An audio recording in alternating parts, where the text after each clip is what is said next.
Good afternoon or evening. I'm Brian Reagan. This is Tyler Kelly. We come to you with Hebrews chapter 11, verses 33 and 34. Who through faith subdued kingdoms, worked righteousness, obtained promises, stopped the mouths of lions, quenched the violence of fire, escaped the edge of the sword, out of weakness were made strong, became valiant in battle, turned to flight the armies of the aliens. All right. Armies of the foreigners. Who through faith. And as you look at this, they obtained promises. How do you get from God? Faith. How do you achieve through God? Faith. How do you get to do stuff that defies most people's normal expectation and understanding? Through faith. Stop the mouths of lions. That's probably a reference to Daniel, at least for what we have recorded. But then you have, Samson, that, caught a lion and went to town. And then, also, of course, you have Benaiah, a lion in a pit on a snowy day. Mm-hmm. Some people, well, Daniel's was miraculous, brother. Well, yeah, but Daniel didn't do the miracle. The Lord sent his angels and bound the mouths of the lions. And then once Daniel was hauled up out of the lion pit, the people who put him in there in the first place, they got thrown in there with their families and they didn't hit the floor before the lions ripped them to shreds. But Daniel said what? He said, my God got me back. I think about the quench the violence of fire. He said, that's probably Shadrach, Meshach, and Abednego. Yeah, or Hananiah, Azariah, and Mishael. And remember what they said? Doesn't matter. You say it, that's the king or whatever, we serve God. And they said, yes, our God is able to deliver us. But even if he doesn't, but if not, we still won't do what you want. You see, that's when you reach the place of faith. The place of faith says, God can deliver me. God may very well choose to deliver me. And people in churches and people in the world, they look at it and they say, well, if God doesn't deliver you and keep you alive for more years in this world, that means he failed in his word and your faith was useless.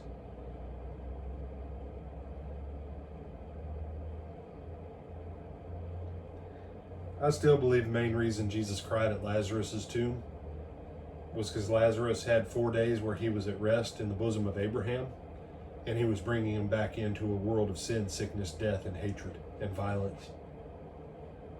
For a bunch of people that literally a day would not pass when they wouldn't now come up with a new plan to assassinate Lazarus and Jesus. That was the world of unbelief Jesus was bringing Lazarus back to. I think that's why he cried. And I said, no, that's just my opinion. But faith is the ability to go, you know what? If he doesn't deliver me from the fire physically, he will deliver me from the fire because I'm out of here and you're still here, Nebuchadnezzar. And I'll be in his glory and his presence, and you'll still be here with people who don't like you. With the son and a grandson that will not respect you after you're dead. Yeah, no. Through faith.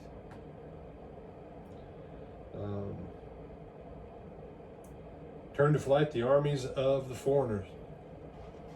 That goes back to Gideon that we talked about yesterday. Massive. But I also think of one other big one, Tyler. Old King Sennacherib. You remember who was king in that time with Isaiah the prophet? It was one of the bad kings, wasn't it? No, it was one of the good ones. Oh, it was Hezekiah then, right? Yeah, it was Hezekiah. Hezekiah was worried. He was like, when Rob Sheka came out and he said, you guys ain't even got enough men to man our chariots because you guys are such weak people.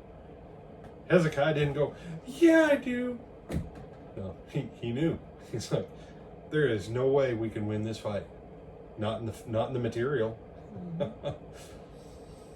And Hezekiah prays and Isaiah comes and Isaiah says, Not even one arrow is going to come over the wall, Hezekiah. And when morning comes, this thing will be over, son.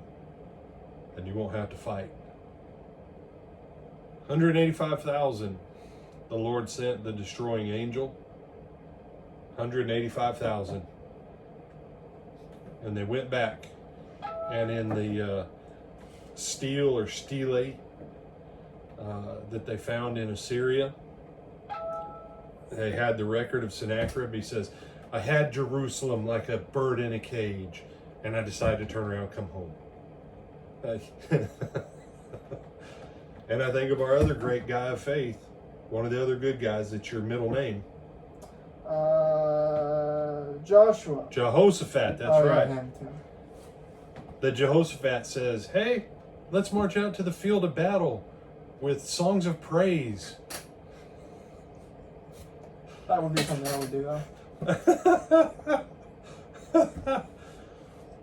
And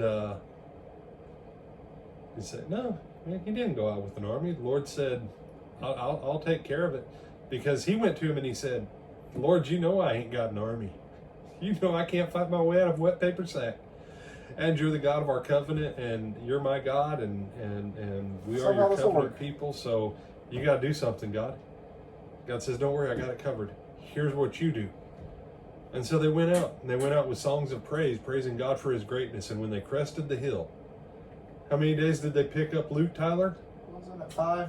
3 days. 3 days, yeah. 3 days. And then gave up. Yeah, because every army in the world tells its soldiers, when you get ready to leave home, make sure you have all your gold, all your silver, all your precious metals, all your nice weapons, all of your good electronics, and make sure you load them into all of your equipment and gear bags to carry to the field of battle. And might as well bring all of your horses, not just the one you're going into battle with. Bring all of them. Yeah.